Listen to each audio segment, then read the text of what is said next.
Cuando hablamos de Ubuntu, hablamos de la que posiblemente sea la distro que más usuarios ha traído a GNU Linux.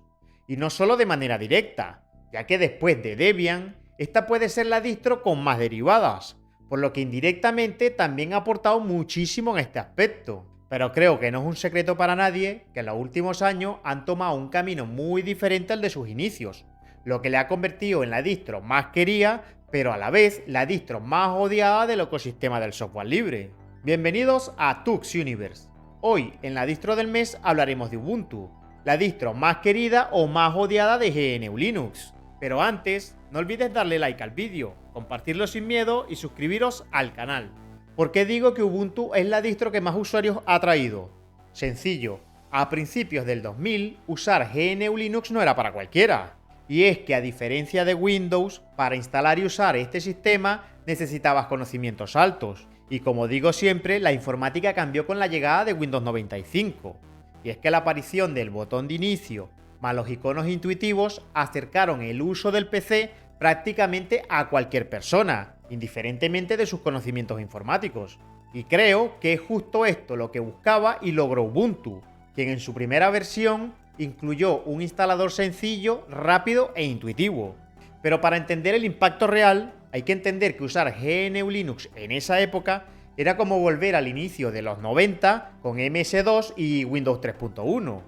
Y es que no cualquier usuario se encontraba cómodo con la línea de comandos, mucho menos con esos archivos de configuración infinitos. E incluso existía el miedo constante a romper algo con solo hacer un cambio, aunque en muchos comentarios más de uno me ha dicho que eso no era difícil. Pero que vamos, lo mismo me ha dicho un ingeniero civil sobre la construcción de puentes y edificios. Y aquí sigo yo sin la más mínima idea de cómo se hacen, incluso siendo tan sencillo. Volviendo a Ubuntu, este rompió ese muro que separaba a los usuarios básicos y a GNU Linux, trayendo consigo el concepto Linux para todos. Y es que por primera vez no necesitabas ser un máquina para tener un entorno gráfico funcional, una tienda de aplicaciones, aunque fuera la más rudimentaria, y un sistema que reconociera tu hardware a la primera. Que podríamos decir que este fue el efecto Windows 95 del software libre, el cual quitaba el miedo al uso de la terminal y daba la facilidad de usar este sistema a los usuarios más básicos. Y aquí sé que muchos me dirán, oye, que tal distro ya tenía un buen instalador, o si querías un entorno gráfico lo podías poner. Señores, seamos sinceros, en ese periodo instalar GNU Linux era un dolor de muelas. Ubuntu nos dio un sistema fácil de instalar y usar, que hoy es la norma, pero en ese momento no lo era. Y podría quedarme aquí 1000 horas tratando de explicar mejor esto, pero ya me iría del tema. Otro punto clave es que esta distro se hizo famosa por su base en Debian, conocida como la distro madre, aunque yo la llamo la madre de la estabilidad, y por su compatibilidad. Por eso digo que aunque muchos las odien, distros muy influyentes como Pop! OS, Zorin o incluso Mint se basan en esta, con lo que sigue atrayendo usuarios, aunque sea de forma indirecta. Incluso recuerdo que la misma Valve la recomendó como distro de referencia cuando lanzaron Steam para GNU Linux. Pero ¿por qué digo que esta distro es la más querida y a la vez la más odiada? Una de las principales razones es que muchos al entrar a la web de descarga se encuentran con esto: Ubuntu Pro, donde creo que la mayoría se confunde o solo lee la parte donde se habla de planes empresariales y soporte de pago, pensando que ahora Ubuntu va a ser de pago o que tiene truco. A ver, que si vais a la sección de soporte profesional, ya sabemos todos que las empresas pagan por este soporte técnico especializado, pero ese soporte no está enfocado para el usuario promedio, está enfocado al ámbito profesional y empresarial. Y antes de exigir que un equipo de ingenieros nos dé soporte técnico especializado gratis, deberíamos plantearnos si a nosotros nos gustaría trabajar sin cobrar. El otro problema de estas distros son la telemetría y el bloatware, algo en lo cual he trabajado y estoy por subir algunos vídeos al canal secundario mostrando cómo quitarlo. Pero antes de comenzar con el vídeo, no creáis que le voy a echar flores a la distro. Como sistema para servidores web, sin entorno de escritorio me parece genial. Pero la versión desktop creo que ha perdido esa esencia que buscamos los usuarios de GNU Linux. Aunque para un usuario Windows o un usuario nuevo, creo que esto le da igual. Pero por mi parte, creo que le daré tanta o más caña de la que le di a Linux Mint. Arranquemos con el análisis. Como siempre, iniciemos con la compatibilidad. En este aspecto, la verdad es que la distro se ha mantenido en su línea, una distro muy compatible con el hardware actual, razón por la cual, como he comentado antes, distros como Pop! OS o Zorin se basan en esta, aunque lo mejor de estas es que solo toman lo bueno y dejan a un lado esas cosillas que han estado penalizando Ubuntu durante años. Volviendo a Ubuntu y la compatibilidad, lo primero a tener en cuenta sería la GPU. En mi caso, como tengo una AMD, utilizo el controlador AMD GPU, junto con las librerías gráficas de Mesa. Recordemos que para el desarrollo de Mesa colaboran tanto desarrolladores de AMD como de Intel, por lo que el soporte para ambas marcas es excelente. La ISO que he descargado para las pruebas es la 26.04 en su versión desktop, no la versión Pro. Esta venía con el kernel 7.0022 Generic y con el controlador Mesa en la versión 26.0.3, algo por detrás de la versión que ha salido este mes, que es la 26.1.0, pero que, como sabéis, si queréis lo podéis actualizar por vuestra cuenta, sin necesidad de esperar las actualizaciones de Canonical. Esto es decisión de cada uno. Por otra parte, si os fijáis bien aquí, tenemos todos los paquetes Snap instalados en la distro, y entre ellos me aparecen varias versiones de Mesa. Por un lado encontramos las librerías Mesa en la versión 25.07, pero además hay un paquete llamado Gaming Graphics Core 24, que en mi caso va por el canal de Kisak y utiliza la versión 25.22. Y aquí creo que la pregunta es obvia, ¿por qué tenemos varias versiones de Mesa coexistiendo? La respuesta es más sencilla de lo que pensáis. Los paquetes Snap funcionan de forma aislada al sistema, por lo que necesitan disponer de sus propias librerías gráficas, para garantizar la compatibilidad entre distintas versiones de Ubuntu y evitar las dependencias rotas. De esta manera, algunas aplicaciones en Snap podrían utilizar versiones diferentes de Mesa a la que tiene instalada el sistema. Pero eso sí, aunque las librerías gráficas sean distintas, el controlador del kernel sigue siendo el mismo. En mi caso, el driver AMD GPU integrado en el kernel, por lo que no estamos hablando de varios drivers distintos, sino de varias versiones de la librería Mesa utilizada por las aplicaciones. Y ojo, porque pese a esto, instalé OBS mediante Snap y tuve bastantes problemas con la aplicación. Al mover la ventana entre pantallas o simplemente abrir menús de configuración, aparecían ciertos glitches o problemas de renderizado que terminaban afectando la productividad. Que no puedo asegurar al 100% cuál sea el problema exacto, pero teniendo en cuenta que los paquetes Snap utilizan sus propias librerías gráficas, es posible que existiera alguna incompatibilidad o problema de integración con mi configuración. Pero por suerte la solución fue muy sencilla. Eliminé por completo la versión Snap e instalé la versión tradicional en formato .deb, y desde ese momento OBS funcionó perfectamente. La distro viene con Genome 50, la versión 50.1 para ser más precisos, de la cual a decir verdad me esperaba una mejor compatibilidad con el compositor Wayland.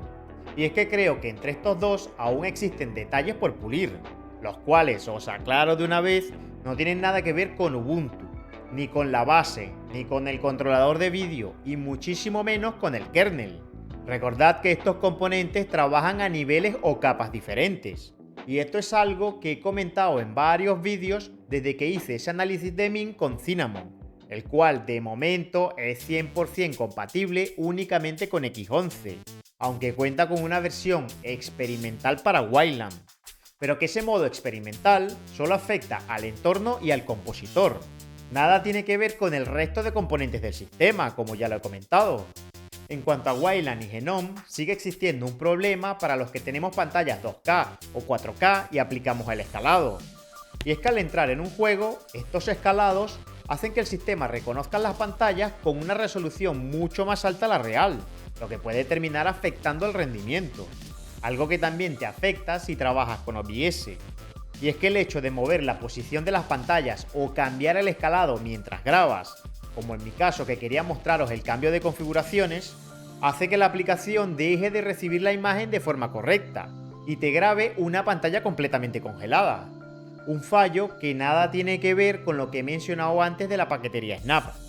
En cuanto al resto de componentes, como dispositivos USB, mandos o periféricos Bluetooth, no tuve ningún tipo de problemas, ni de compatibilidad ni de funcionalidad. La verdad es que la distro se comporta muy bien en este sentido, por lo que en este aspecto creo que se merece esas 5 estrellas. Hablemos ahora de los recursos y la estabilidad. Creo que no es un misterio para nadie que Genome, junto con KDE Plasma, son los entornos de escritorio que más recursos ocupan. Aunque por otra parte, estos son los más compatibles con Wayland y los que nos permiten aprovechar más y mejor las tecnologías actuales. La distro tenía un tiempo de arranque de unos 15 segundos, aunque como digo siempre es muy importante tener en cuenta el hardware en el que se instala. Yo lo tenía en un M.2, pero el inicio, cuando tienes una placa como la mía, suele tardar. Como vemos aquí, con el sistema recién iniciado, la distro ocupa 2,46 GB de RAM, lo cual le sitúa segunda dentro de la lista de distribuciones probadas en esta sección, por detrás de OpenSUSE y por delante de distros como Batside, Fedora o incluso Zorin. En cuanto al uso de CPU, es muy similar al resto de distribuciones, exceptuando Zorin, que solo ocupa, como veis aquí, 0,3% al iniciar el sistema, y OpenSUSE con Plasma, que ocupa un 0,5%. Con estos datos, podemos decir que la distro está dentro de los parámetros de consumo de recursos, más teniendo en cuenta los recursos mínimos que exige la distro para su correcto funcionamiento. Pasando a lo que es la estabilidad, no tengo queja en cuanto a la funcionalidad de la distro, aunque sí me gustaría comentar una experiencia que he tenido con la paquetería Snap y su herramienta de backup. Y es que cuando eliminamos un paquete Snap, este crea un Snapchat, el cual se mantiene en el sistema por unos 30 días, por si te arrepientes y quieres reinstalar. De esta manera el proceso es mucho más rápido. Pero esto en mi caso me generó un problema, que seguramente a un usuario nuevo o un usuario básico le habría hecho reinstalar o eliminar definitivamente la distro, buscando otra solución o incluso haciéndole volver a Windows. Y es que mi error fue que cuando instalé la distro decidí instalar Steam sin ver la procedencia.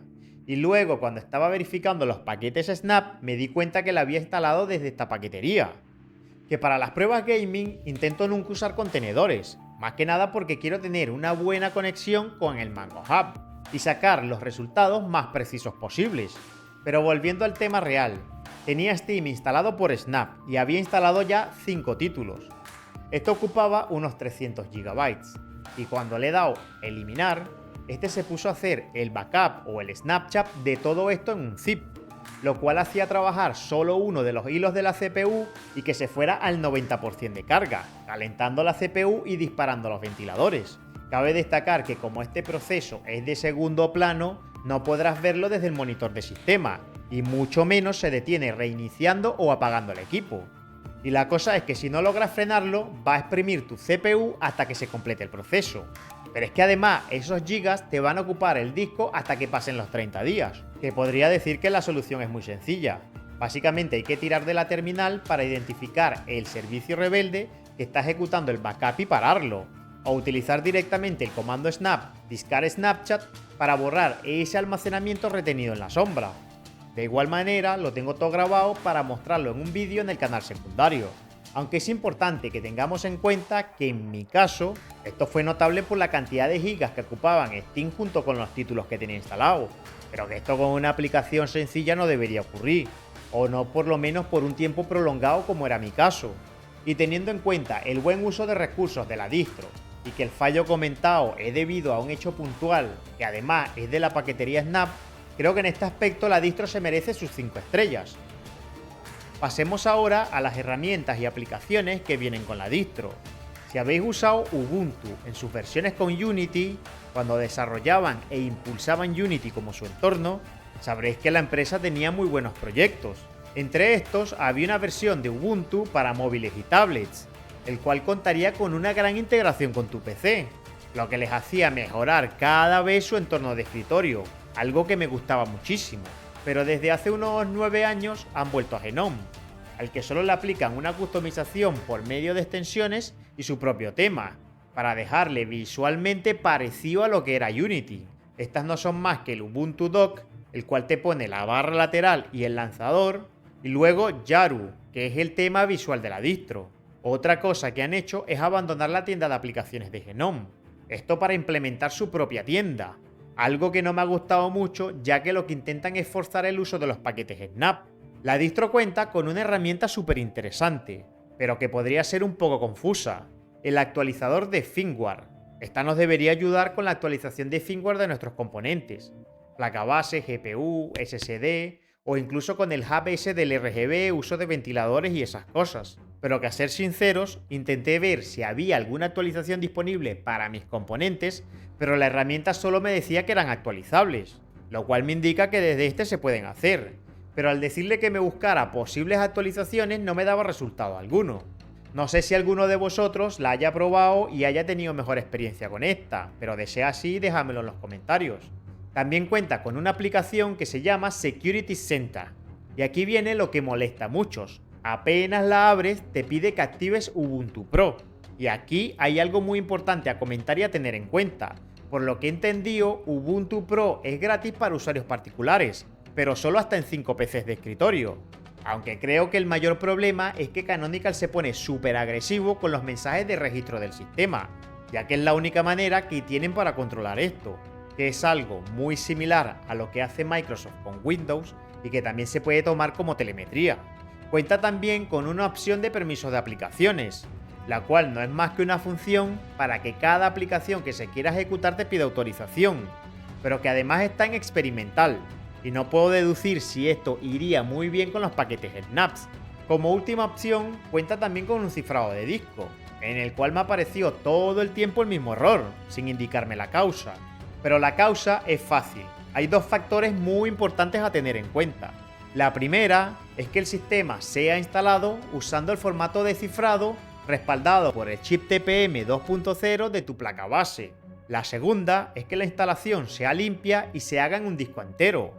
Y yo en mi caso tengo un disco con 2 particiones y he metido el sistema en una de estas. Razón por la cual me muestra este penoso error genérico que a un usuario nuevo simplemente no le dice pero absolutamente nada. Lo cual deja muy mal a Canonical en este aspecto. Que siendo sincero, creo que el mayor logro de Canonical en cuanto a herramientas y aplicaciones son los paquetes Snap, que sin duda facilitan muchos aspectos del uso de GNU Linux, pero que también te pueden complicar la vida de una manera muy interesante. Algo que incluso creo que también pasa con la paquetería Flatpak, y es que muchas veces ese aislamiento termina por complicarte un poco las cosas. Y ya me podéis destruir en los comentarios por lo que acabo de decir, pero es que ese es mi punto de vista, y por esa razón en este aspecto a la distro le daré 3.5 estrellas. Hablemos del rendimiento en gaming y tareas pesadas.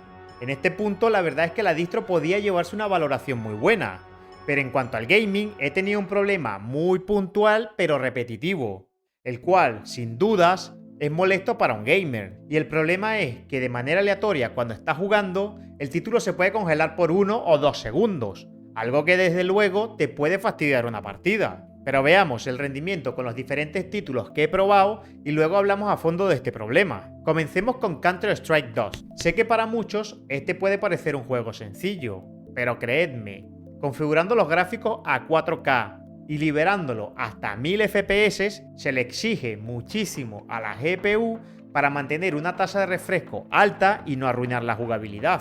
Obviamente no va a llegar hasta los 1000 FPS, simplemente lo libero hasta ese límite y luego la gráfica me da el máximo que puede.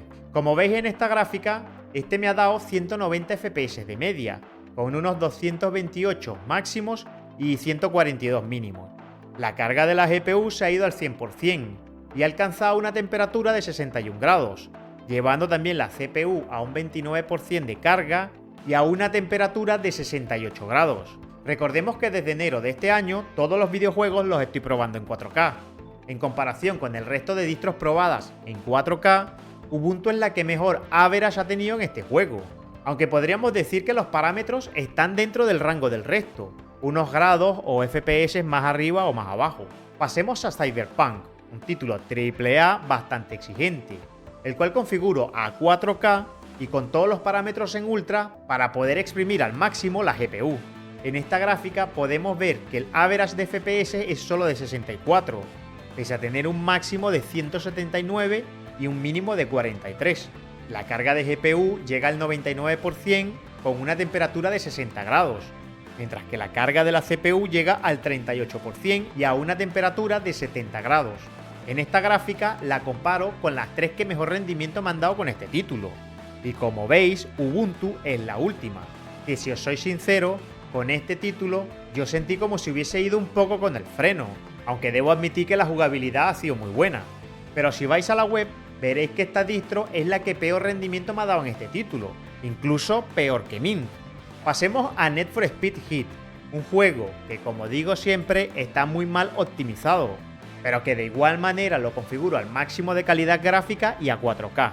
La verdad es que la jugabilidad de este título ha sido muy buena, exceptuando esos momentos aleatorios que os comenté, donde el juego se queda pillado entre 1 y 2 segundos. En la gráfica podemos ver que nos da 104 FPS de average, 134 de máximo y 78 de mínimo. Para esto, carga la GPU a un 99%, llevándole a unos 61 grados, mientras que la carga de la CPU llega a 52%, haciéndole alcanzar 72 grados de temperatura.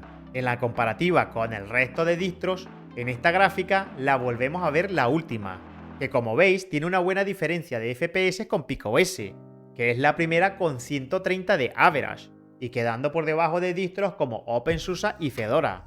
Eso sí, si vais a revisar en la tabla general, no es la última en absoluto, ya que por debajo tiene a Linux Mint con bastante diferencia. Pasemos a Path of Exile 2, que acaban de estrenar una nueva temporada y han mejorado muchas cosas.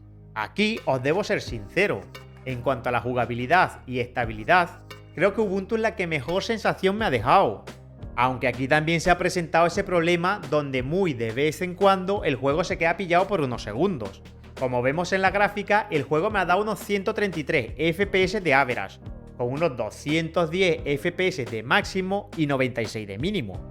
Para esto ha llevado la carga de la GPU al 99% con una temperatura de 62 grados, mientras que la carga de la CPU la ha llevado al 42% y a una temperatura de 81 grados. De hecho, creo que este es el título que mayor temperatura le ha hecho alcanzar el procesador, pero la verdad es que es muy exigente. En la comparativa general, la distro es la tercera por encima de OpenSUSE Tumbleweed, pero muy lejos de los resultados que me ha dado PicOS. Pero como os he comentado antes, si vemos la temperatura como la carga de la CPU, es mucho más alta que en el resto de distribuciones que hemos probado en esta sección.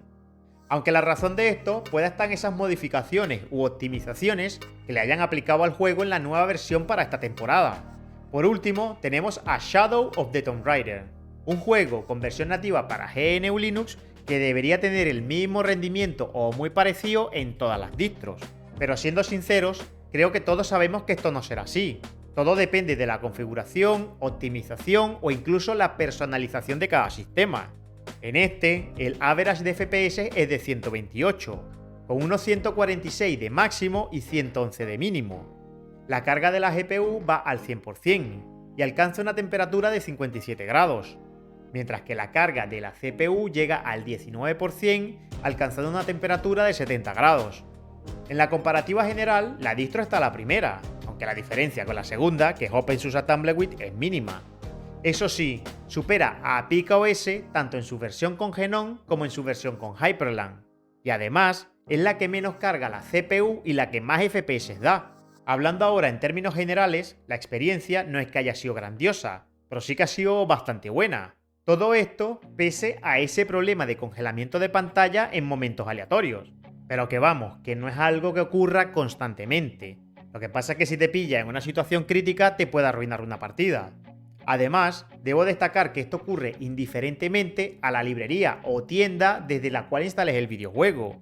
Incluso tampoco tiene relación con si es nativo para GNU Linux o si se ejecuta mediante Proton, ya que el problema se ha repetido en todos los escenarios que he probado.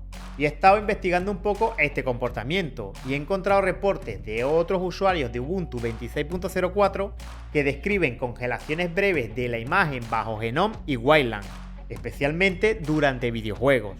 Que no puedo asegurar que se trate exactamente del mismo problema, pero los síntomas son muy parecidos a lo que he experimentado durante las pruebas.